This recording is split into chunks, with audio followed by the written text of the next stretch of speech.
Illinois lawmakers have gone home for the summer after majority Democrats in both houses passed a $53.1 billion budget to fund state government for the fiscal year that starts on July 1st, but not without some last minute drama. And here to talk about that is editor in chief of the Capital News Illinois, Jerry Nowicki. I'm Jack Titchener. Good to have you on Illinois Lawmakers.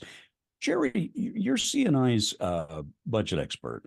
You've been through this cycle many times before. We've known for some time now, several weeks as we've been reporting it, that there was some dissension in the House Democratic ranks in particular on some of the revenue generating measures that the governor had put forth to make this budget work.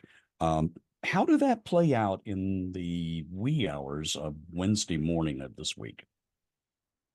Yeah, I think it came down to the concerns about raising spending to the point that they did, and then also accompanying that with some revenue things that may be one time in nature, like transferring some money from the road fund to make it work, $200 million here or there. And what it came down to was that you had enough votes on the budget earlier in the night. I think there were maybe 65, which you need 60 to pass. But then when we got to the revenue plan I think that debate started roughly 3 in the morning. That's when some of the Democrats, namely Fred Crespo of Hoffman Estates, decided they were going to make their stand. We're not going to vote for hiking this revenue for this package. Ended up being a pretty dramatic scene there when all of us were on a lack of sleep. I think some of us thought we were hallucinating. Crespo, of course, has been warning for some time now to be conservative in spending when he's talking to his colleagues in the House Democratic caucus, and has been concerned about the state. If spending increases, we could face a fiscal cliff where you might have to go back to individual taxpayers for an income tax increase later. Yeah, I think that was his argument on the floor that, hey, once these revenues go away or spending gets any higher, then where do you go to get that money? You go to an income tax hike. No one's ever suggested they want to do that, but fiscal year 2026 will be its own beast. So we'll see, if spending pressures grow with inflation and the revenues start to tick away, then who knows what they'll be discussing. Well, CNI's Hannah Meisel had an opportunity to catch up with Governor Pritzker, and she asked him about that situation. And he did not seem to be concerned about it. He still says this is a balanced budget, the 6th balanced budget in a row, a record, at least in modern times, for Illinois budgets.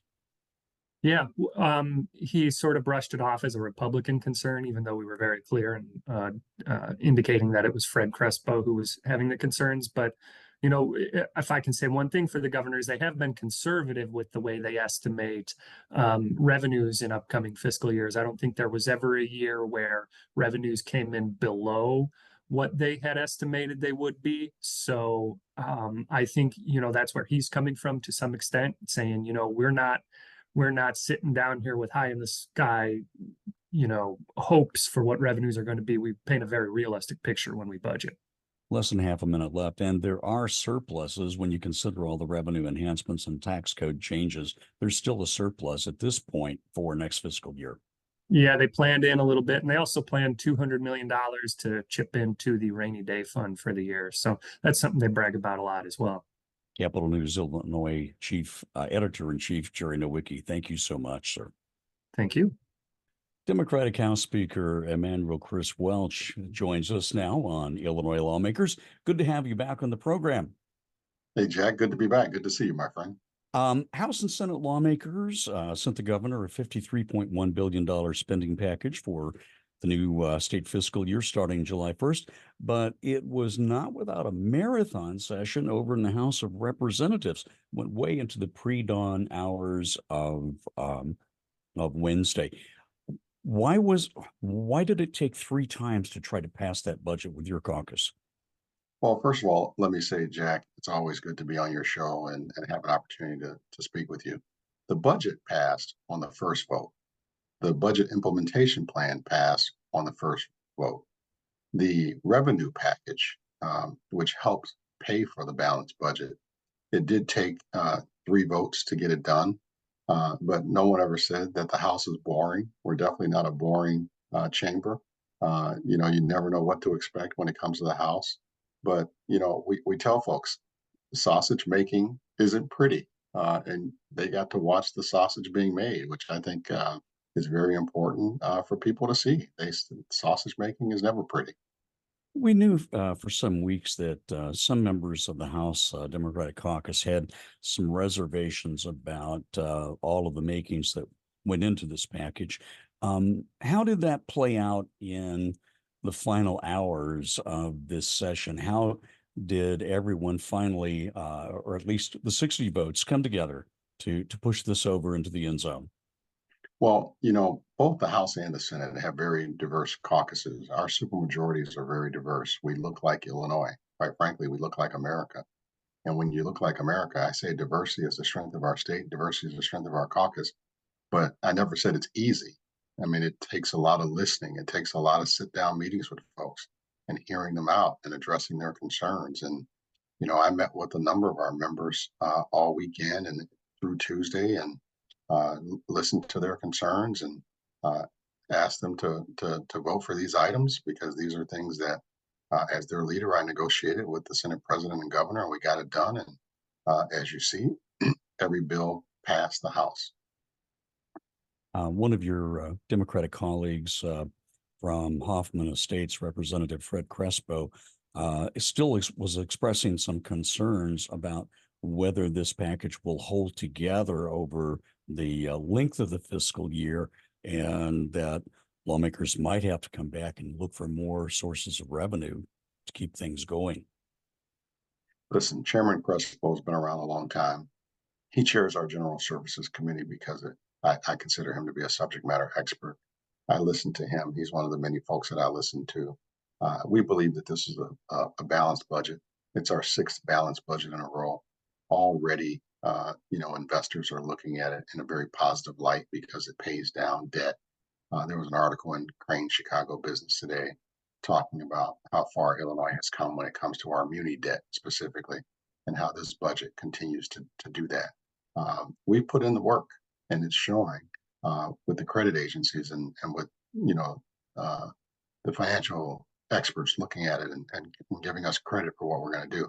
But more work has to be done, no doubt about it. When you look at the wide range of things that got passed, not only in the budget, but in terms of policy issues like insurance reform and things like that, early childhood department, how does how does the final work product of the General Assembly reflect the values that the Democrats in Springfield and Governor Pritzker have been expressing? Well, this budget is a true moral document. Our values are truly reflected in it. It's a balanced budget that continues to invest in a true cradle to career education system. The monies that we invested in our education system speak loudly. The messages the investments that we put into our healthcare system speak loudly. I mean, the budget prioritizes things that are very important to Democratic constituencies, and I'm really proud of that fact. As we look forward to this, what are the things you're looking forward to addressing briefly in the fall veto session? Well, I'm right now excited that we're done with the spring session, and we're going to get to spend some time with our families and back home in the districts with our constituents. We'll have time to talk about the fall in the fall, and so I'm going to enjoy and celebrate the work that we got done this past spring, because there's a lot to celebrate here. House Speaker Emanuel Chris Welch, thank you so much for your time. We appreciate it, sir. Enjoy the summer. Jack, it's a pleasure. Thank you. Next up, I want to welcome on Illinois Lawmakers, the House Republican leader, Tony McCombie of Savannah. Good to have you back on the program, leader. Well, glad to be back, and I'm glad to be here in Savannah speaking to you. Have you had a chance to get some sleep? Yeah, I slept about 2 hours yesterday, but I slept like a rock last night. Well, and that kind of goes to the point of getting this whole thing started.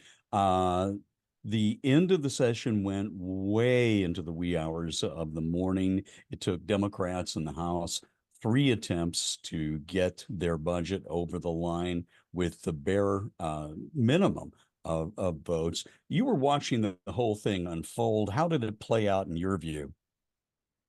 Well, it's typical. A lot of people may not pay attention to what goes on in Springfield, but obviously you do. And I think even Leader Cabello had mentioned, we don't have to be doing this. The headline doesn't have to be, pass a budget in the dark of the night. We don't have to do it that way. And I'm also not going to overly complain too much, because with the Senate taking control of the budget, at least we had a few days to analyze it. But being there, watching it unfold was certainly interesting. The supermajority has 78 out of 118. We have 40 members, and oftentimes we don't have to, they don't even have to ask our opinions or our say. And the unspoken rule of Speaker Welch is that we have 60 before you or the Democrats have 60 before you have a vote. So a lot of shenanigans and back and forth. They broke the rules to their own rules to pass it. So it was interesting to see it happen, and it'll be interesting to see how we go forward. Speaker Welch called the new budget a moral document. You put it another way. You call it a negligent political document that comes with a massive price tag attached to it. Yeah, I wish it was a moral document. The state would be better off for it, to be quite honest with you. I mean, Leader Hammond spoke very well about it. There's, $500 million in it that you can't even really talk about. There's 3 articles that are talking about political spending, and 500 million of that it doesn't even explain what it is. So how is that a moral document? Could that be the member initiatives that the Democrats might be trying to get through for their members? I know Representative C.D. Davidsmeyer from Jacksonville, from your caucus, was out on that issue during the debate. Yeah, that's absolutely what it is, and that's buying votes. So you want to pass a tax increase, you want to pass a capital or a bond bill. They're buying votes from their members, and you saw that, and that's how that played out. And it's unfortunate. This is a budget of bullying and intimidation, not only of Illinoisans but of Democrat members. One of the characterizations of the budget from the Senate Republicans were that this is a shopping list of misplaced priorities when it comes to spending on things like aid for non-citizen residents of the state of Illinois, and that goes all the way from shelter to Medicaid, like healthcare spending. Yeah, there's about $1 billion. It's really hard to find it, and it's going to be worse in this budget. But luckily, Comptroller Mendoza is working really hard to try to figure out the transparency of that budget. She's been a budget hawk about transparency, but we're looking at about $1 billion between healthcare, education, and housing. The real issue here is that funding is being taken away, being appropriated outside of Illinoisans' needs and put somewhere else. So that's the real issue. My question to you then would be, if House Republicans had a majority, where would they have placed their budget priorities? More for education? What areas? Yeah, first off, we're going to stop the spending. We have such agency mismanagement where we could be saving some money. Our priorities are with public safety, with education, obviously paying the pension, there's some good things in here, our most vulnerable. We would take a few years without any pork. We would if there's extra money, we could be putting it more so in the rainy day fund. We could be paying down our debt. We could be looking at structural reform. We could be growing our population. Back to the budget for just a second, and we've got about 30 seconds to go. Most of the Democrats' money, the additional money, the $1.1 billion, comes from areas that most people will never be impacted. They won't feel it. It's not an income tax increase, but Republicans are still warning about that impact. Well, I guess I'm confused. We all pay into the same kitty. It's kind of like they're talking about the 1% for the video gaming, right? So our video gaming taxes that are collected in rural pays for the vertical projects in Chicago. Chicago taxes pay for projects around the state. So we're all in this together. So wherever we spend our tax dollars, we're all paying into the same kitty. Leader McCombie, thanks so much for your time. We're going to have to end on the note. We really appreciate your time. You're very welcome anytime.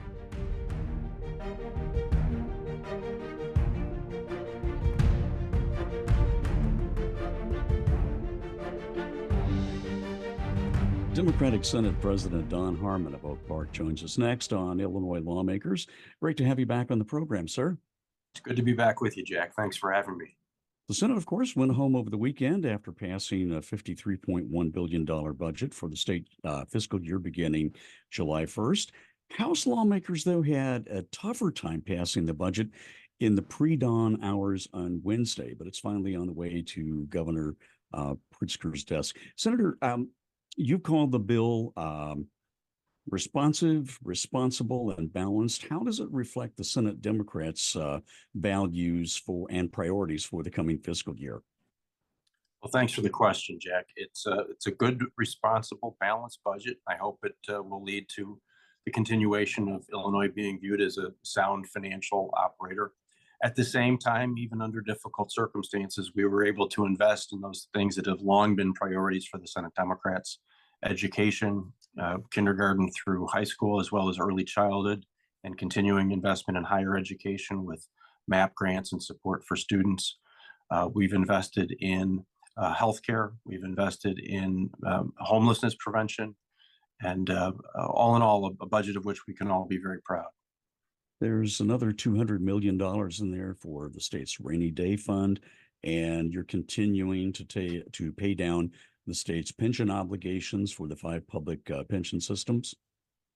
We are, and those are promises we've made and promises we need to keep. It's not as exciting to put money in the pension fund or the rainy day fund as it is to invest in kindergarten or early childhood, but it's a part of the balanced approach we've taken. There's a child tax credit for parents of qualified children under age 12. I think the total cost of that's pegged at like $50 million for the first year. It goes up from then. It does. This is also a longtime priority of Senate Democrats. Members of our caucus introduced more robust packages, one that would have been pegged at $300 million, another at $700 million. We were thrilled that the governor included a small child tax credit in his introduced budget. I believe that was a $12 million proposal. So we're happy that we have been able to push that up. It's going to go to the families that need it the most and to benefit children across the state. And we hope it can grow from there as the financial picture of Illinois allows. There's the elimination also of the state's 1% grocery tax. There was some negotiating that had to be done on that so that local municipalities that actually get money back from that wouldn't be as badly impacted. Could you speak to that? Yeah, this was a real priority for the governor, and I understand why. Illinois is one of the few states that imposes a state grocery tax. The fact of the matter is the proceeds of that grocery tax passed through the state and went to local governments from the jump. When we proposed eliminating it, the local governments understandably said, hey, how are we going to fill our budget gap? So we structured it to allow it to phase out from the state over time. And if local governments decide they still need it, they could enact it. I hope that we've given local governments other tools and revenue streams that might obviate the need for them to do it. But part of the package was to at least maintain the possibility that a local government could enact a grocery tax if it, with its village board, city council, decided that they needed there to was do some that. points of contention with some of your friends on the Republican side in the aisle. There's $182 million in there to provide shelter and care for recently arrived migrants, and another $440 million more for programs that provide Medicaid like health care for non-citizens.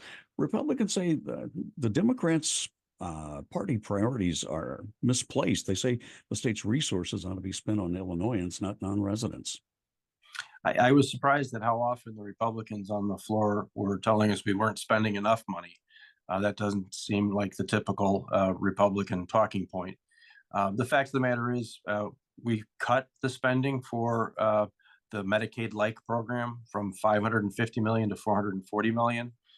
I also emphasize these are folks who would be showing up in our emergency rooms, and we'd be paying for their health care regardless. I think a humane system that allows people to get preventative health care to head off the bad health outcomes at the pass makes a lot of sense for Illinois taxpayers. Well, Republicans have talked a lot about the increase in the budget overall and some of the tax revenue enhancement plans that go along to make up that. But one of the things that stands out is there are no increases in terms of income taxes. That's correct. The tax package that we enacted primarily impacts businesses. We fought hard to make sure regular taxpayers didn't get hit in the nose with this package, but in fact, the opposite is true. We made sure the standard deduction is growing, so that benefits all Illinois taxpayers, and the child tax credit bolsters those who need that help the most. So this is a good tax package for real working people in Illinois. Senator Harman, thank you so much for your time on Illinois Lawmakers. We always appreciate it, sir. Great to be with you. Thank you. Majority Democrats have sent Governor J.B. Pritzker a $53.1 billion budget for the state fiscal year starting July 1st. Here for a Senate Republican viewpoint on the spring session is Senate Republican leader John Kern of Downers Grove. Good to have you on the show, sir.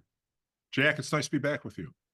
The Senate Democrats mostly stuck together with their leadership and Governor Pritzker earlier this week when the budget cleared the Senate, but the House Democrats barely scraped by passing a budget in the pre-dawn hours of Wednesday. What does that tell you from watching from the other side of the aisle and the other side of the dome? Well, I do want to note there were several Democrats that voted no on the budget in the Senate, as well as an additional Democrat joined in voting no on the revenue package, the tax increases associated with this spending plan. So there was bipartisan opposition to this budget, both in the Senate and the House. But it appears in the House with some absenteeism, they had a little more difficulty actually getting it across the finish line. Senate President Don Harmon was on the program a little earlier, and he said the Democrats' budget proposal is responsive, responsible, and balanced. Your Republicans in the Senate saw it quite differently. We did, Jack.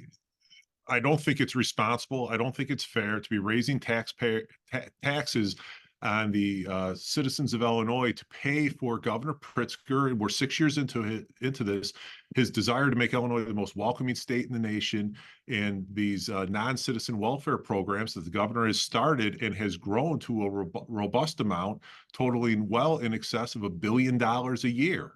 So that is, we think, right off the top, that is irresponsible of the Illinois legislature to go along with Governor Pritzker in that regard.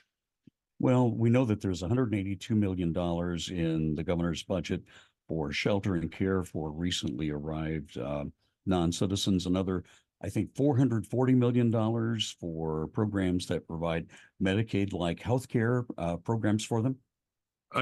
Jack, that's going to run well in excess of that. And in fact, some of the changes made in insurance have taken some of the cost control measures away. That program was well in excess this past year of its budget allotment, and that is likely to continue, as well as we have programs within programs where none of that is separated out. That those non-citizen categories are added in, and it is additional spending. We know it's well above $1 billion. I filed legislation. We wanted a true transparent accounting of exactly how much is being spent. Governor Pritzker has resisted that, and with his ability to move dollars around within the budget, within the spending plan, the authority he's given, we will never actually get a accurate dollar amount on that until the governor is forthright with the taxpayers of this state. When you look at the situation as you go across the budget lines, as you say, the priorities that the Democrats put on this, how does that impact, for instance, downstate K through 12 schools? Republicans would have liked to have seen more spent, particularly towards the evidence-based funding measures. Well, I think what we actually we're talking about on the floor is we would like to have seen more on the mandated categoricals. So this is it had the funding for the $350 million addition to the evidence-based funding formula that we passed in 2008 or 17. But what ISB was actually requesting about $100 million more for mandated categoricals that the governor did not place in his spending proposal. And this is going to be services going to disabled children in the school system, busing, things of that nature that really are a hardship, especially in downstate Illinois. As we look forward, and we've got about 30 seconds left, look forward to a year from now, based on the budget that the Democrats passed. Where do you think the state of Illinois is going to be fiscally? I think the budgets are going to continue to be challenging, but the Democrats showed this year that they are willing to go to the taxpayers of Illinois and ask for more, and they did it, and they passed it with overwhelming margins, all on their side of the aisle. So if that's going to be their continued approach, we're going to continue to see this spending plan grow by leaps and bounds in future years until Illinois taxpayers finally say they've had enough. Senate GOP leader John Kern of Downers Grove, thank you so much for your time on Illinois Lawmakers. Jack, great to be with you. Thank you. Capital News Illinois Editor-in-Chief Jerry Nowicki is back with us as we close out this week's edition of Illinois Lawmakers. Despite some last-minute chaos passing the budget, Governor Pritzker checked off a long list of his priorities that passed this year, starting with things like insurance reform. Yeah, one of the insurance reform was the big one. Another one was carbon capture regulation. They put a pause on that, where carbon dioxide is stored underground. They'd pause it and then implement some further state regulations. His budget and an accompanying bill did the pay down of medical debt for some Illinoisans. I think if they are 4 times the poverty level or less, then this $10 million state appropriation combined with this nonprofit group could buy up maybe 10 times that of medical debt for Illinoisans. So that's an interesting pilot program. And then there were a couple other things too that he did as well. He also was successful in eliminating the state grocery tax and gave municipalities a chance to come back and try to recapture some of that lost revenue that they normally would get from the state. Right. So the 1% grocery tax would be eliminated in 2026. The interesting thing is that all of that revenue went to municipalities. It never went to the state. So it was an easy thing to do for state coffers. But, it's realistic that many or most Illinoisans won't see that difference because these municipalities will use that new authority to do local taxes. Jerry Nowicki, Editor-in-Chief for Capital News Illinois. Thanks for your expertise throughout this spring session as Illinois Lawmakers and CNI begins a new partnership. I really enjoyed it, Jeff. Thanks very much. Thanks for watching, and that's it for this week's edition of Illinois Lawmakers.